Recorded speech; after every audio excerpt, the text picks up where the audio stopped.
Welcome to this meeting again of the KRM Functions sub-project. Today is April 20th. My name is Katrina Berry and I will be your host today. I think we have at least one new face joining us today. So if you'd like to introduce yourself, please be welcome.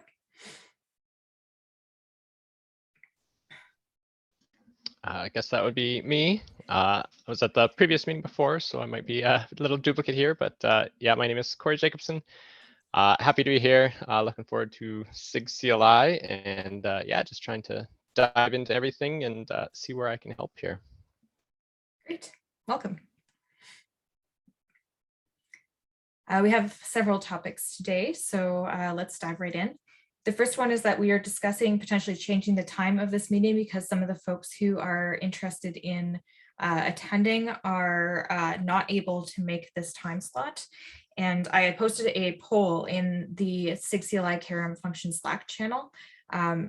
So far we only have a couple of respondents, but the lead time would be to move it to 1:30 p.m. or 2 p.m. Pacific. So it's considerably later in the day. So if you plan on attending this meeting going forward, please go and answer that poll so we can pick a time that works for everyone. I also wanted to suggest that we start requiring an agenda a day in advance, because sometimes we've shown up to this meeting with nothing in the agenda, and it will help folks to plan their day if we know whether or not the meeting is actually going to take place. So I would propose that I'll set basically a reminder for myself. I'll go check the agenda the day before, and if there's nothing in it, then I'll post a cancellation to our Slack channel. Any objections to that?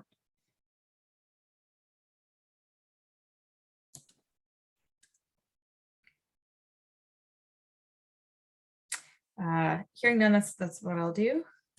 Carlos, are you trying to say something? I don't hear you. No, I was going to say that that was a great idea, but then I'm like, okay, maybe I don't need to say anything. No, participation is always appreciated. I don't want to just talk to myself here, so thank you. I know we also have, like Natasha is a regular attendee, isn't able to make it today. So I think I'll bring up the frequency conversation once we have more folks who generally are attending present. So yeah, please go fill out the poll and we can move on to the next item. So Carlos, I think this is your item. Yep, I added that item. So I wrote a PR based on one of our previous discussions on making a change to the KRM function spec. That because the change is very small and maybe the use case is not very widely used. It has previously discussed, we'll do a B2 alpha one. So I prepare a PR.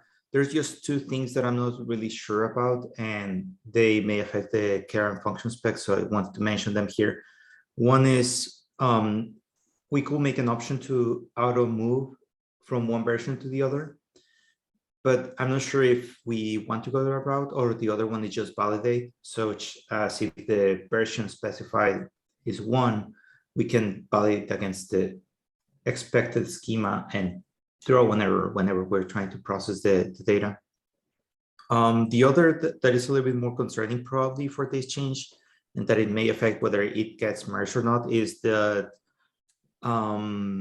way that the code base is structured is a little bit difficult to add version changes, because it will require changes across the entire library, and also because at least at the version that it's being used, Go didn't have generics at the time. It's very difficult to pass different kinds of values, so value types. And in this case, like if I'm using results for version 1 in several places, I need to make sure like I have 2 versions of everything, and then it's a lot of code duplication. The way to avoid that right now is we can just include both fields, new one and the old one, which for context is proposed value was singular, now it's plural proposed values. We could include both of them in the results object. That'll mean that then it'll be a little bit more confusing, and we'll rely on the struct field comments But I think that that would be the cleanest way to implement it in a way that we wouldn't have to modify the entire code base just for this change. So just bringing those up to here in case they're interesting for discussion and whether there's an idea that we can suggest right now. Yeah, I haven't had a chance to fully review this PR yet, unfortunately. So I don't want to give you a half-baked answer, just like off the top of my head. But I guess that we can say like the spec is going to say, you know, V1 Alpha 2 supports the new version of the field and deprecates the old one. Then V2 is going to completely remove the old version and only support the new one. So on the one hand, there's what the spec says about the 3 different versions in question. And then on the other hand is what the framework actually does with that, because in theory, you could even have the framework just automatically combine the fields, like when it unmarshals even to make it transparent which field the data came from. I guess you said you're taking a validation approach, I guess in the read writer probably. In the writer. Yeah. Right, that makes sense. I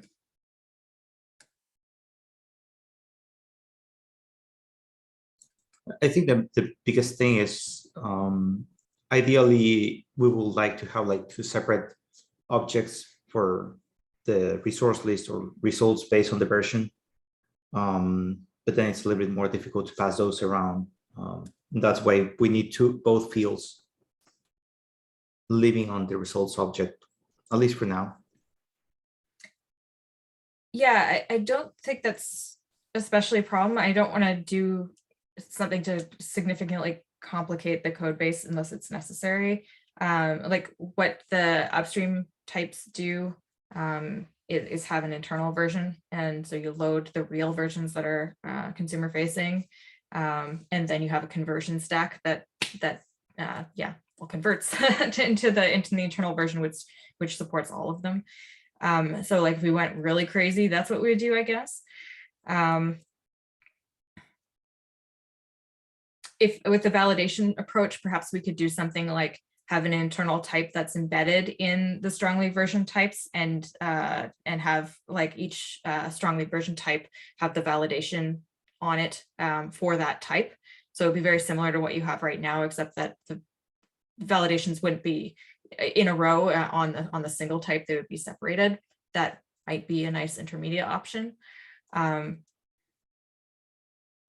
long as we're being really clear about what version supports what thing and have a nice way of removing the support for the field when we go to V2, and like it will be easy for us to do that cleanly. I'm not too worried about having the technicality of the struct type in our library that supports both fields. I don't know, Menchi, do you have any opinions on that?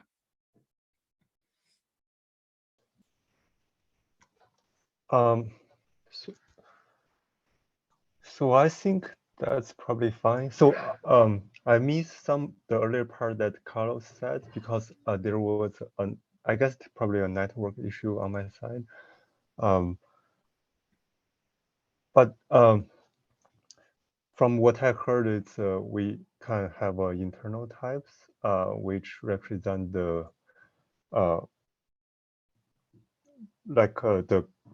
the union of all the versions, and then we have a validation for each version.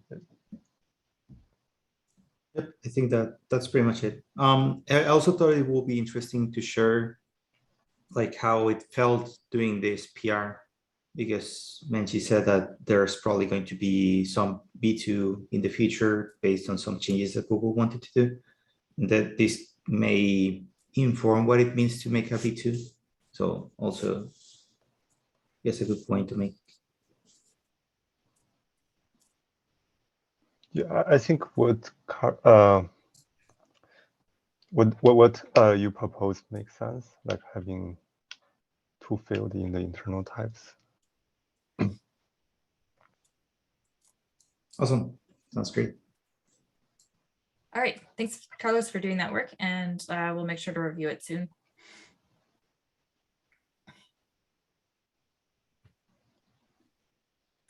Next up on the agenda, we have server-side KRM functions. I assume this is your item, Manchi? Yes.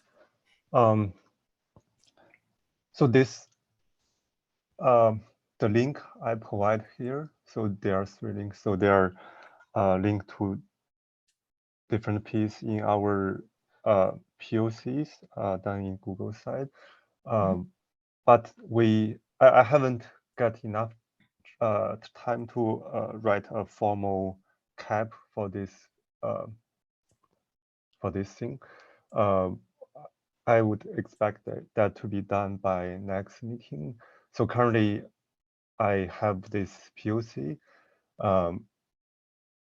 It currently uses the gRPC interface, and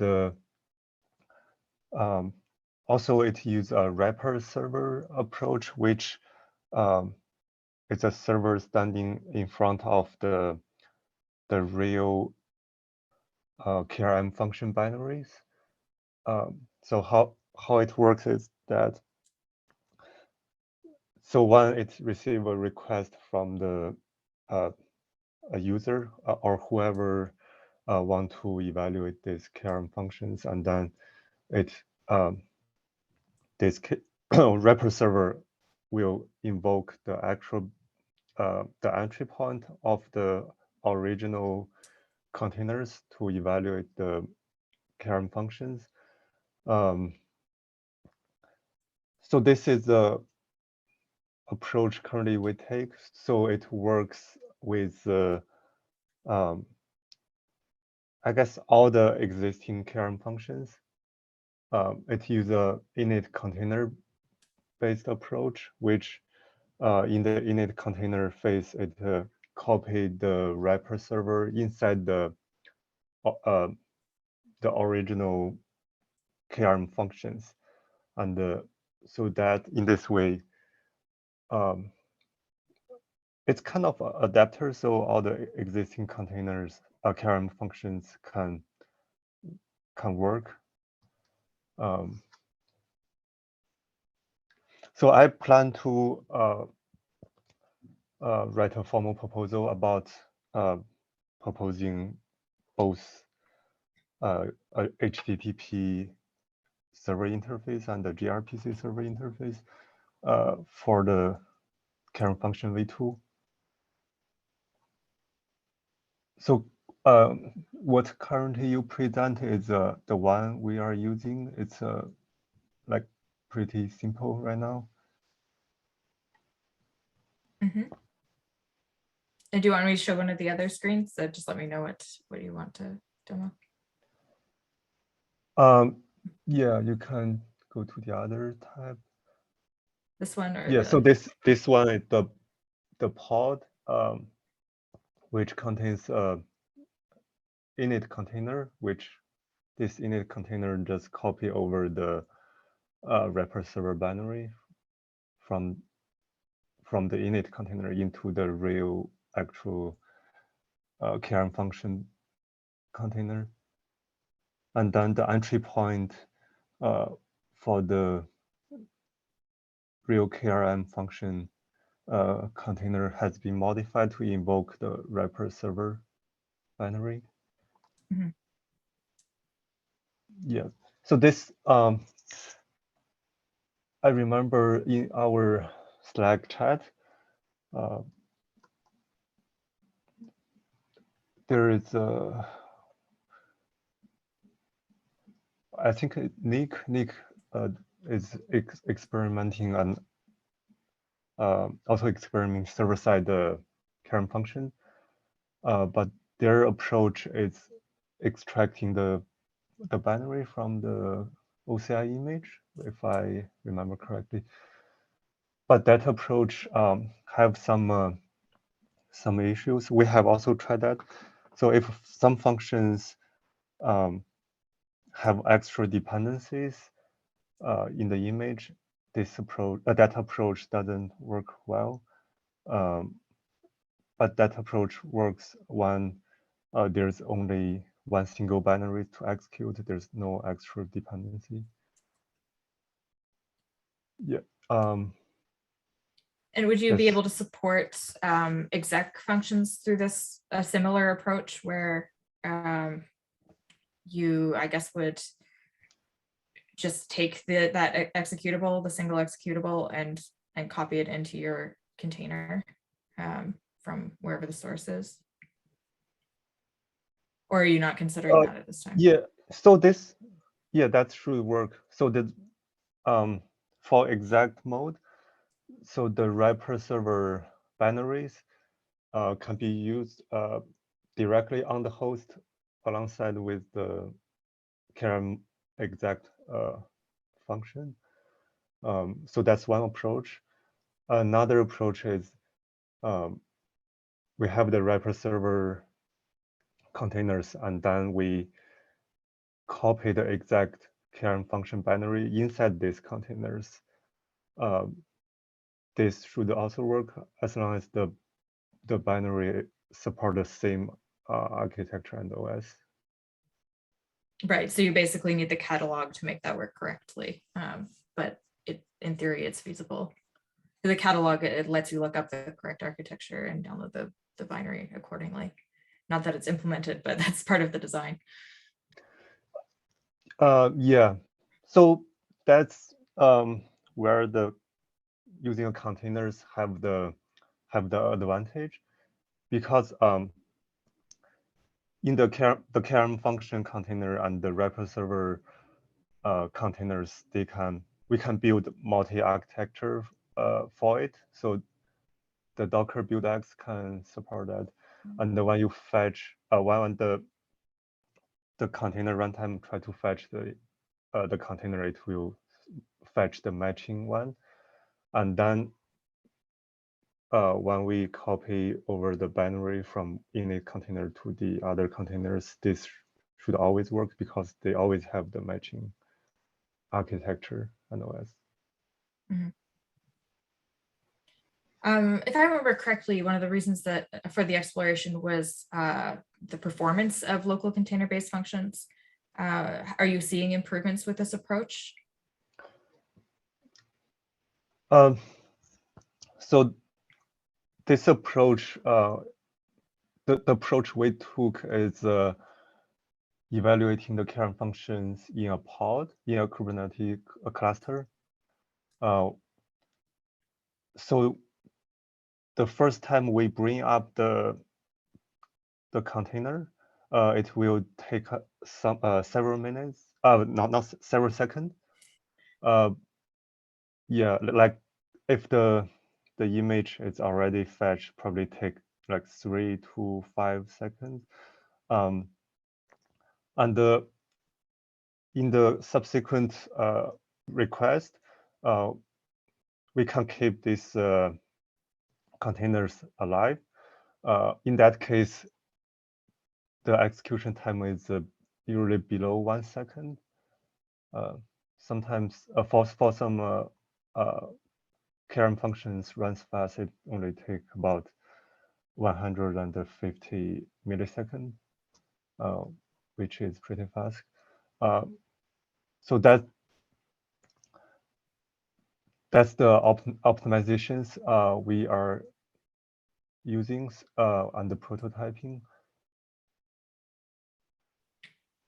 Is that when you say it's long running? Is that one copy per instance of a given function, or are you somehow reusing the same container to run multiple different functions sourced from different containers? Currently, what we are doing is one container runs one single function. Okay, so if you have a pipeline of, say, 5 different functions, each of which is sourced from a different container, you're going to be spinning up 5 different Kubernetes pods, and you just leave them running. Is this sort of like a multi-tenant scenario, or to benefit from the performance gains, does it have to be like a single kept file or customization that repeatedly evokes the same function? We imagine it's like multi-tenant solutions. Like there are multiple different teams in the same company or organizations, and they share the one cluster, and then they what functions they are invoking, like it's likely to be curated by their organization, and then they have some overlapping, and so one different team invoke that they are likely to have a to run functions that's already in the cache. It's already there, so it will be faster. So that's the assumptions currently we made, and the optimizations we eventually want to have is we define like a kind of a smarter eviction policy for this pod cache, and then some not very frequently used the KRM function pod will be kicked out, and yeah. Okay. So that's the idea. Yeah.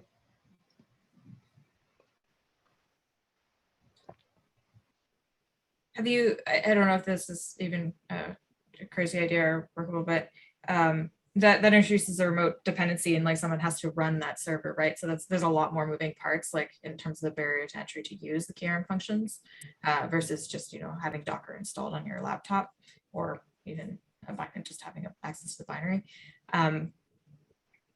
Would a similar thing work? I guess it would be a much lower benefit, but if you had a local Docker container being reused instead of one that's running in a remote pod, would that be feasible in any way? A local container, that's feasible.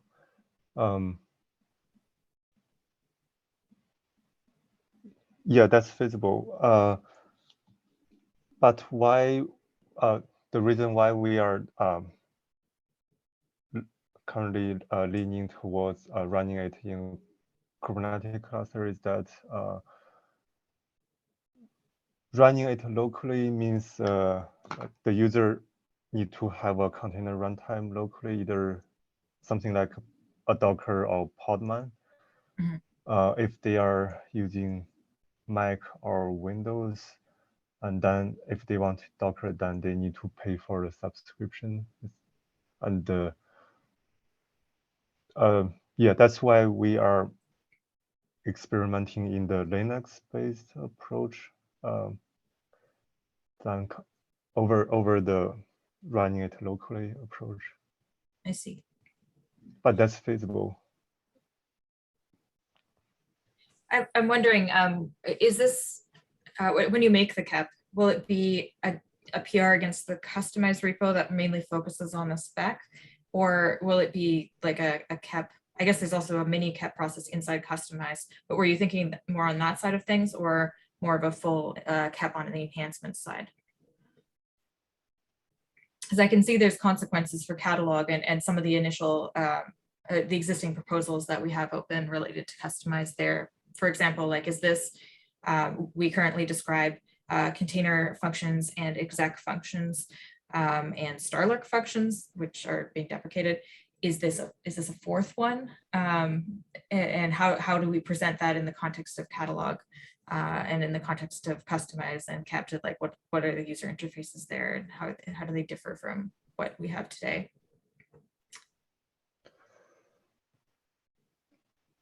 I think what I want to propose, at least initially, is the change to the spec to define the interface for KRM functions to support server mode. Yeah, it will have impact on how the catalog and other stuff works. And I think that we can discuss in the proposal. Yeah, so that part I haven't really fleshed out. Yeah, it will impact that. For example, in the catalog, it should let the user discover if that's support the V2 or V1 function spec, or and also when a user have a container KRM Functions container image, and there should a way to discover if this one support V1 and V2. Something like that should be discussed in the proposal. Yeah.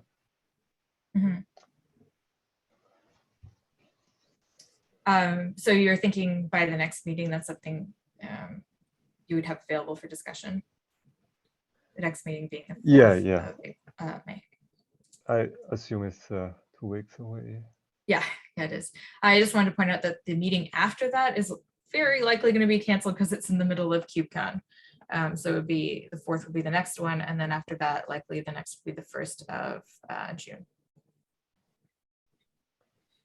Oh, got it.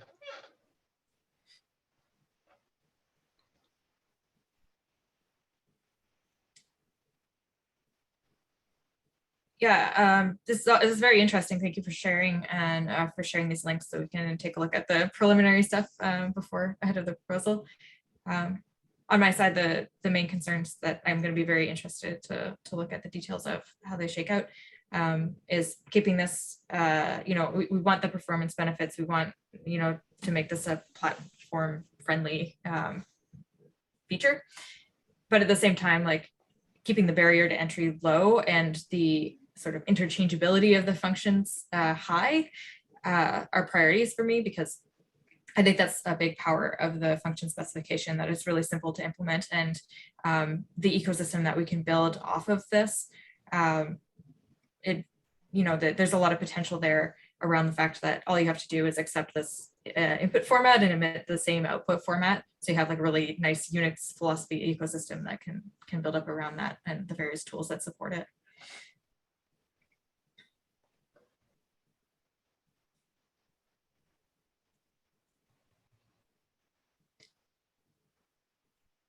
All right, any questions from anybody else about the proof of concept?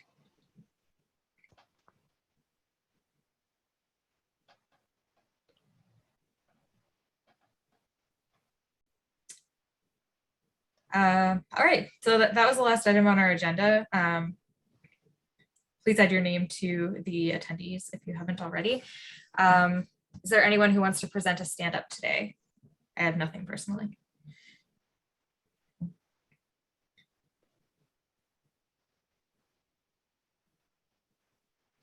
All right, or any other topics? Anything new with the registry side? On the registry side, there's not much new. I think Natasha was driving the implementations. Yeah, that's true, and she's not here today, so I'll get an update about that next time, I suppose. All right, unless there's anything else, feel free to speak up, but with that, I think that's all the topics we had today. So thank you all for attending, and hope to see you next time.